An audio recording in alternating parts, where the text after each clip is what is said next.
스키나 보드를 타다가 또는 축구를 하다가 아니면 교통사고 또는 낙상을 원인으로 무릎을 다치게 되면 가장 먼저 많이 다치게 되는 부위 중 하나인 무릎 부상.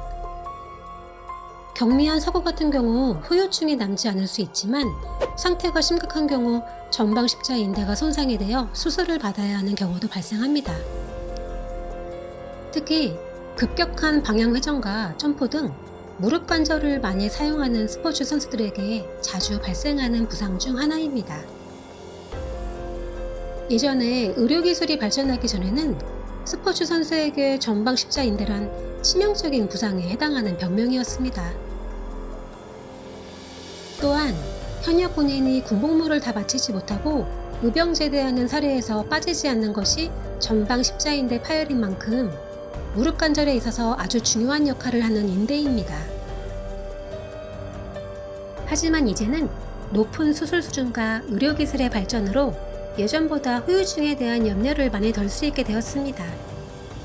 그리고 또한 과학적이고 체계적인 재활을 통하여 전보다 빠르고 효과적인 회복을 기대할 수 있게 되었다는 것은 정말 다행입니다. 그럼에도 본인이 전방 십자인대 파열로 다치게 된다면 치료뿐 아니라 각종 보험 처리에 대한 걱정과 막연함은 누구나 경험하게 되는 것 같습니다. 특히 이러한 궁금증 중에서도 후유장애 보상 기준에 대해서 문의해 주시는 분들이 많기 때문에 오늘은 이와 관련하여 쉽게 설명해 드리려고 합니다. 전방 십자인대 파열. 환자마다 다양한 원인에 의하여 일어나지만 진료에 대한 보험의 종류에 있어서는 자동차 보험, 산재보험, 건강보험 등 달라질 수 있습니다. 또한 전방 십자인대의 손상 정도에 따라서 수술 여부가 결정되고 이후 재활 치료에 있어서도 상당한 기간이 필요하기 때문에 결코 가볍게 생각할 부상은 아닐 것입니다. 무엇보다도 회복 정도는 본인의 노력과 의지가 가장 중요하겠습니다. 후유장애. 장애란 6개월 이상의 충분한 치료 후에도 발생하는 또는 잔존하는 신체 기능의 영구적 또는 한시적 결손을 생각할 수 있습니다. 이는 일상생활의 불편함과 나아가서는 생계유지를 위함에 있어서도 많은 지장을 초래할 수 있습니다. 특히 전방 십자인대 파열로 예상되는 후유증은 강직인 무릎의 운동범위 제한이나 불안정성으로 인한 흔들림, 그리고 퇴행성 관절염 등을 생각할 수 있습니다.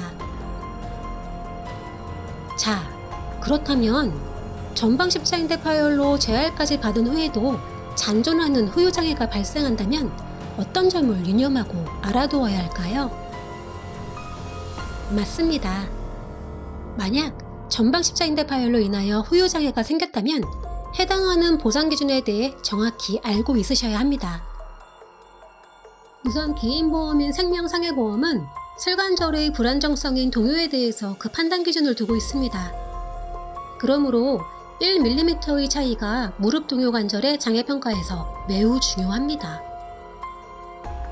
보험약관에서 말하는 후유장애의 기준은 AMA 방식으로 무릎 관절의 동요 5mm부터 인정되며 5mm 이상 5%, 10mm 이상 10%, 15mm 이상 20%로 후유장애 지급률이 평가됩니다. 만약 무릎 관절 동요가 10mm 이상이라면 이는 대한민국 정부 행정기관인 보건복지부에 하지의 지체장애인 신청이 가능합니다. 또한 배상책임보험이나 교통사고 피해자에게 적용하는 보상기준의 산정에 적용되는 후유장애는 맥브라이드 방식이고 노동능력의 감소에 대하여 평가합니다. 다시 쉽게 얘기하자면 상황에 따라서 장애 평가 방식이 다르기 때문에 사고 내용에 적합한 후유장애 감정 및 평가가 가장 중요합니다. 이 영상을 보신 분들 중에 그럼 배상책임이나 교통사고는 맥브라이드로 해달라고 하고 상해나 생명보험과 같은 개인보험은 AMA로 적용해서 받으면 되겠네 라고 생각하시는 분들이 있으실 겁니다. 그렇게 간단하고 쉬운 문제라면 얼마나 좋을까요? 해당 주치의에게 후유장애 평가를 요청한다고 해서 각각의 보상 및 보험금 지급 내용에 맞는 후유장의 기준을 정확히 알지 못할 뿐만 아니라 내용이 복잡하여 감정평가를 거부하는 사례도 발생하기 때문에 정확하고 전문적인 내용들을 알고 업무를 진행할 수 있는 전문가를 통하여 보상 업무를 진행하는 것이 옳다고 생각합니다. 모든 일은 순리의 절차가 따르기 마련입니다. 너무 급하게 서둘러 가시다 보면 뜻하지 않은 난관에 봉착하게 되고 큰 장벽에 부딪혀 막막해질 때가 생깁니다. 저희는 오랜 경험과 노하우를 갖고 여러분들에게 쉽게 갈 수 있는 길을 제시해 드립니다. 혹시라도 개인이 보험사에 직접 청구하였다가 기준에 맞지 않는 진단감정 내용을 받아서 보험사에 지급 거부된 후 다시 진행하면 불리한 입장에 놓일 수 있으니 먼저 베테랑 손해사정사와 심도 있는 상담을 진행해 보세요. 상담은 무료입니다. 상담을 했다고 해서 무리하게 진행을 요구하지 않습니다. 편안한 마음으로 연락주세요. 오늘은 전방 십자인대 파열 재활 후에 꼭 알아둬야 할 사항에 대해 알려드렸습니다. 재활 후에도 후유장애가 남아있다면 010-6833-2708로 연락주세요. 내용이 마음에 드셨나요? 마음에 드셨다면 좋아요, 구독 부탁드리겠습니다. 감사합니다.